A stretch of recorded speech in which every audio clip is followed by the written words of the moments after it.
Hey everybody, welcome back to Epic Maker Studio. My name is John. I'm hoping you guys are having a fantastic day.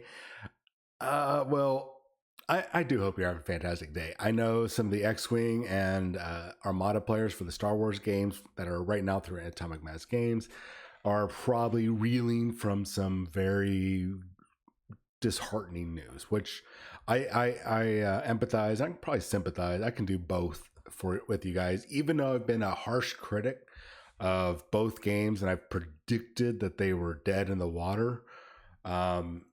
It's still, I mean, I don't take any joy in this coming true. So please understand that. I know I've been hard on the game. I'm hard on a lot of games out there and a lot of companies, but it's still, I understand it hurts. And what am I talking about? Well, just shy of a week ago, Atomic Mass Games, who has taken over production and development for Star Wars X-Wing and Star Wars Armada, I want to say about 4 or 5 years ago, from Fantasy Flight Games. They've come to a decision recently, and I imagine they've been sitting on this decision for a while. This, as I've talked about many times before, months and months ago, maybe even a year ago, they've decided to end development of Star Wars X-Wing and Star Wars Armada, and which is a bit of probably a shock to the system. But I think, at least the people that were, I would say, well in tune with the community, well in tune with how the games are developed, and you start seeing the signs.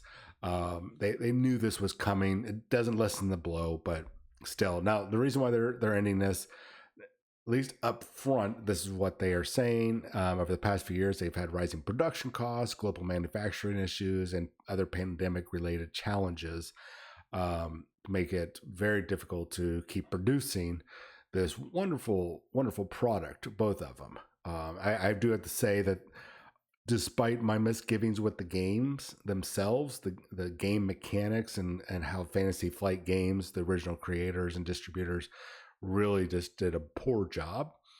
The miniatures are amazingly good. I mean, pre-painted, high quality, already pre-assembled miniatures. I've always turned my nose up to pre-painted miniatures that were packaged for games and stuff, and this is probably the one time that I would say I'm all right with buying pre-painted, pre-assembled miniatures. These were great sculpts. They did a great job. Anyway, so they've ended development for both of these games and products going forward. Now, does that mean that organized play and tournaments going forward are dead? No and yes. They're going to keep everything going. Play kits, organized play kits, any other championship events, including the world events that are championship events that will go on at Adepticon in 2025. But at the end of 2025, that is it. They didn't say that, but my guess is, since they highlighted Open World Championship at Adepticon in 2025, that's probably the cutoff. There'll be no more FAQs. There's not going to be any more OP kits. No more product being released for Star Wars X-Wing and Star Wars Armada, which is unfortunate, but it's inevitable when you see the decline in people playing these games and see them buying the product. I think there's multiple issues with both of these games. The product wise, like back in the day, I'm laying a lot of this at the feet of Fantasy Flight Games. I think they really initially dropped the ball, and Atomic Mass Games picked up that ball and tried to run with it. They recovered that fumble. They did their best to try to make both these games profitable and ongoing, but the damage was done. And I don't think it's just, as they said, rising production cost and development and shipping, all that kind of stuff. I think a lot of it, like I said, lays at the feet of Fantasy Flight Games. specifically, like in 2012 is when Star Wars X-Wing was released, and then they've had I don't know 11 waves. That's before I think 11 waves of models before Atomic Mass Games took over. It might be 10 waves, 10 or 11 waves. I want to say around 2018 they did a 2.0 release. The 2.0 release is where I think things, at least for X-Wing, took took a bit of a tumble. There we go. What did I say? They took a little tumble there, bonked their head on the ground, and never really fully recovered. And what am I talking about is with the 2.0 release, they decided that two really key things going forward is that we're going to have a new rule set, or maybe three key things. So we have a new rule set. Now you can keep all of your existing ships, their cards, their pilots, all that stuff. Great, you can keep all that, but we got some new. I think they had new flight stands. Don't quote me on that, but new flight stands and new pilot cards. I'm sorry, you could keep your old ships, but there were new pilot cards, new upgrades for your ships, and everything else that goes along with that with the game.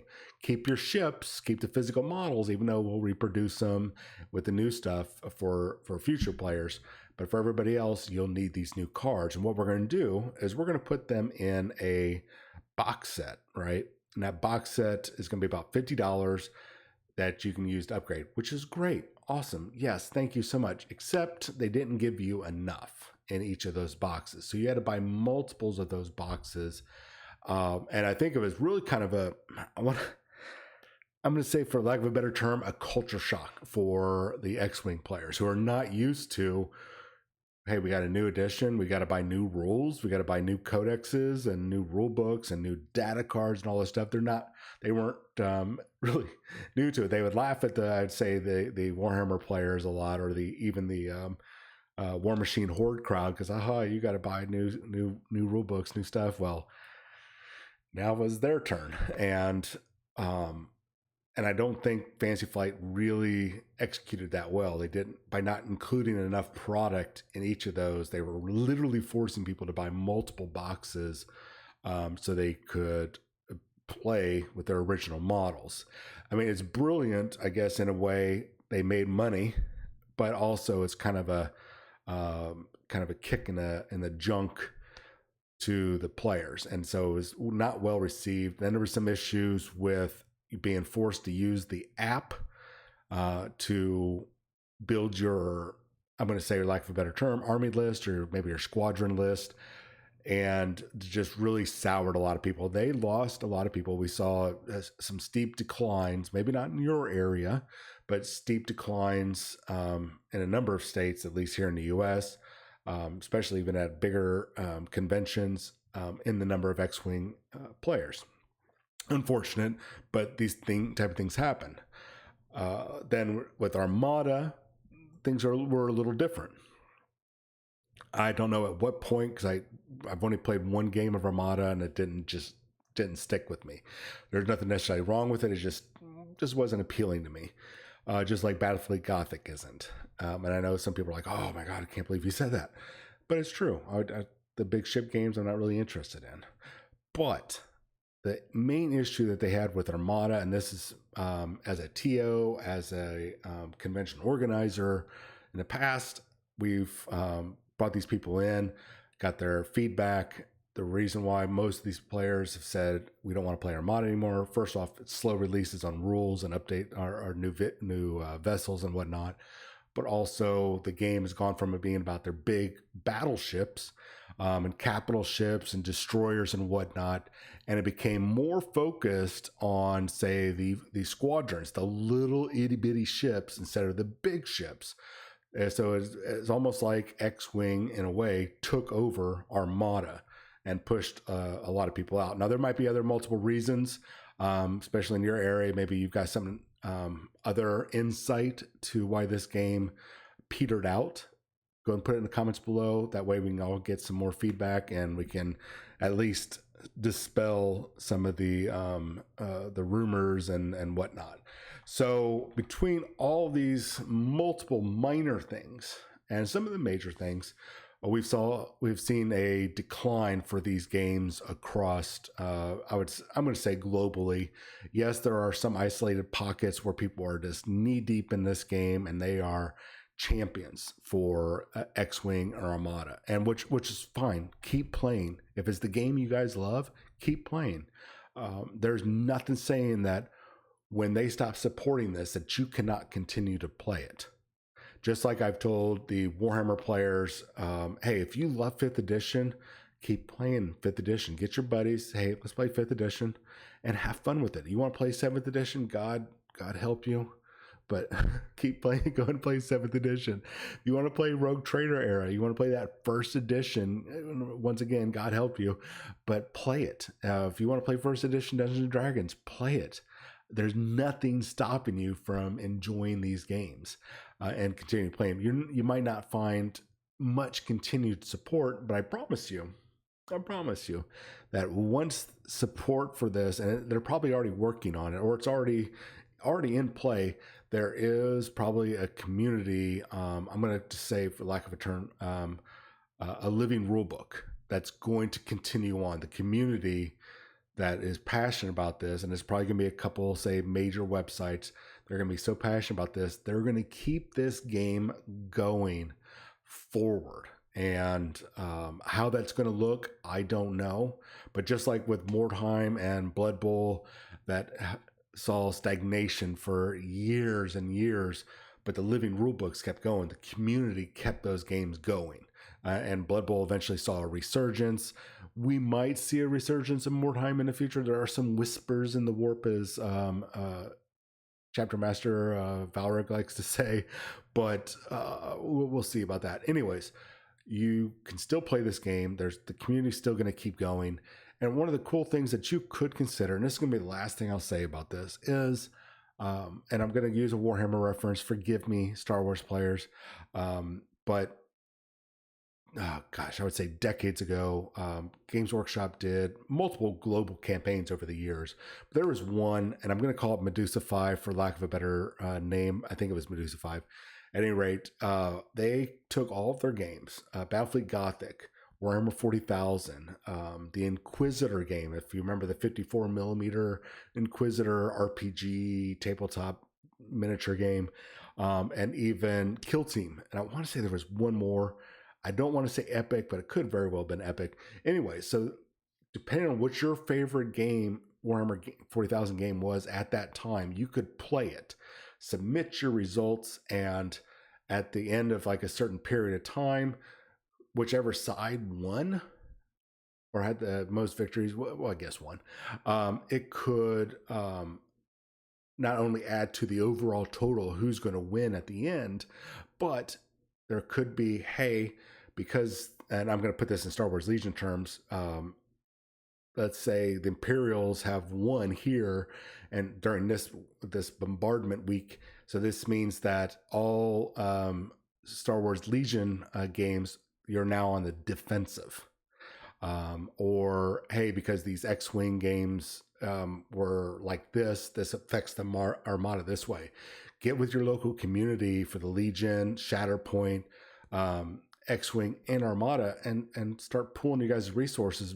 Google, or Bing or whatever it is that you use, and find maybe that old campaign that Games Workshop used, or something else to use these multiple game systems and keep not only your game alive and front and center at your stores, but this is a good chance to bring more people in, to add some more players.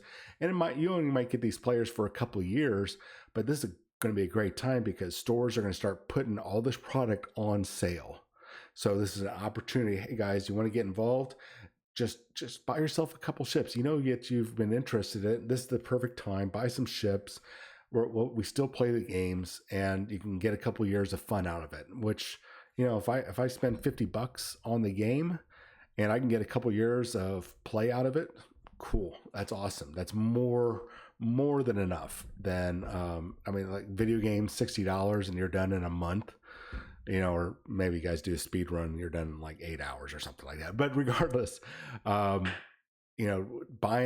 say a $50 box that's on sale Now I'm paying $25 and I'm going to get a couple years of fun out of this. That's awesome. So don't be too discouraged. Find a way to work around this, extend the life of this game.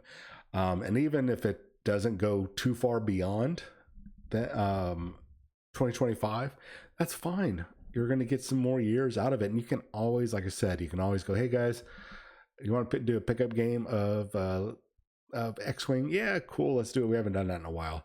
The game is dead product wise, but not dead for the fans. Does that make sense? Anyways, I hope you guys enjoyed this episode. Please put down in the comments below what you guys think. Let me know hear your thoughts about X-Wing and Armada. Good memories, bad memories. What did I get wrong? What did I get right? And I just like to hear your guys' opinions. At any rate, I'll chat with you guys later. See ya.